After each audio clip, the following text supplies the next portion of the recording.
அஸ்ஸலாமு அலைக்கும் ஃப்ரெண்ட்ஸ், நீங்கள் ஆவலோட எதிர்பார்த்த ஃப்ளவர் ஷோ வந்தாச்சுங்க. இன்றைக்கி ஃபஸ்ட்டு டே. இன்றைக்கி தான் ஓப்பனிங் அன்றைக்கி ஒரு புக்கிங் வந்துருச்சுங்க. ஒன்லி ட்ராப் மட்டும்தான். வந்துட்டேங்க.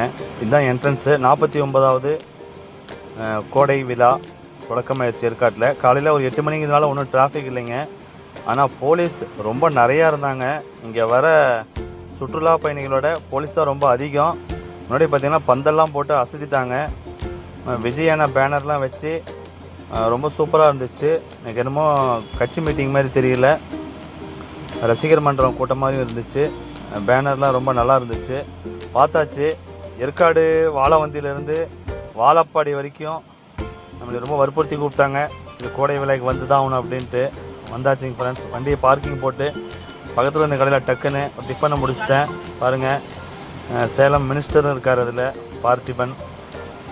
உள்ள என்ட்ரன்ஸில் போய் பார்க்கலாம் எப்படி இருக்குன்னு. இன்றைக்கி ஒரு நாளைக்கு இன்னும் கலெக்டர் இன்னும் வரலைங்க.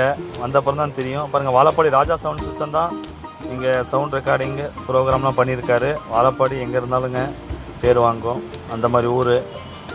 என்ட்ரன்ஸ்லேயே பசங்களாம் பார்த்தீங்கன்னா ரொம்ப ஜோராக நின்று ஃபோட்டோ எடுத்துகிட்டு இருந்தாங்க. உள்ளே போய் பார்க்கலாம் அப்படின்னு பார்த்தேன். என்ட்ரன்ஸ் மட்டும்தாங்க இதை ஒர்க் பண்ணியிருக்கிறாங்க. உள் சைடில் கடைங்க எதுவும் இன்னும் ஸ்டார்ட் பண்ணலை. இந்த கவர்மெண்ட்டுடைய கடைங்கெல்லாம் போடுவாங்க. பூம்புகார், அப்புறம் கோஆப்டெக்ஸு, அப்புறம் நம்ம தமிழ்நாடு அரசாங்கம் என்னென்ன பொருட்கள் விற்குதோ அந்த இதெல்லாம் இருக்கும். அதெல்லாம் பார்க்கலான்னு உள்ளே போயிட்டேன். உள்ளே எப்படி இருக்குன்னு பார்க்கலாம் வாங்க. இல்லை கடைங்க இப்போ தான் இவர் ஒரே ஒருத்தர் தான் கடையை போட்டு உட்காந்துருந்தார். பூம்புகார் கலைஞர் பொருட்கள் இது. மற்ற கடைங்கெல்லாம் இன்னும் எதுவும் ஓப்பன் ஆகலை. இப்போ தான் ரெடி பண்ணிகிட்ருக்குறாங்க. இது எப்படியோ ஒரு 2-3 ஹவர்ஸ் ஆயிரும். 8 மணிக்கு இது எடுத்தது. ஒரு 12 மணிக்கு மேலே தான் இதெல்லாம் ரெடியாகும். இங்கே தான் ஒருத்தர் ஒரு கயிறு கட்டையமாக தொங்கிட்டு இருந்துச்சு. பார்த்தா கோபால்னு ஒருத்தர் ரீப்பேர் அடிச்சிட்டு இருந்தார். இனிமேல் தான் கடையை போடுவாங்கன்னு நினைக்கிறேன். நம்ம இதை பார்த்துட்டு வெளியே போகலாம். ஏன்னா 11 மணிக்கு மேலே ஆயிடுச்சுன்னா கலெக்டர் வந்து ஓப்பன் பண்ணிட்டாருன்னா 1 வே ஆயிரும்.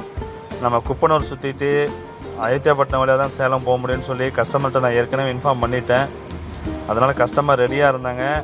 நாம் அப்படியே ஒரு செல்ஃபியை போட்டு சுற்றி பார்க்கலான்னு சொல்லி ரைட்டாக அப்படியே கேமரா சுற்ற விட்டாங்க. காலையிலே வெயில் ரொம்ப அதிகமாக இருக்குது. ஒன்றும் கிளைமேட் அவ்வளோ ஒன்றும் இல்லை, நார்மலாக தான் இருந்துச்சு.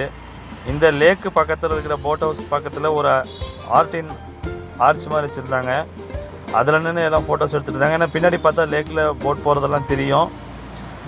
இப்போ காலையிலங்கிறதுனால அவ்வளோ ஒன்றும் போட் ஹவுஸ் யாரும் வரல. அப்பயும் ஒரு 2-3 போட் தான் இருந்துச்சு. நாம் இதை பார்த்துட்டு இங்கே ஏதாவது ஃபுட்டேஜ் கிடைக்குமான்னு பார்த்தேன். ஒன்றும் அவ்வளோ எதுவும் கிடைக்கல. இன்றைக்கி நீங்கள் ஏற்காடு வந்தீங்கன்னா ஒன்றும் இருக்காது ஃப்ரெண்ட்ஸ். நாளைக்கு சனி ஞாயிறு ரொம்ப ரஷ்ஷாண்ட் ரொம்ப ஜோராக இருக்கும். நீங்கள் சனி ஞாயிறு சுற்றி பார்த்தீங்கன்னா ரொம்ப நல்லாயிருக்கும். உங்கள் ஃபேமிலி ஃப்ரெண்ட்ஸோட ஏகே டாக்ஸி புக் பண்ணி வாங்க. தேங்க்யூ.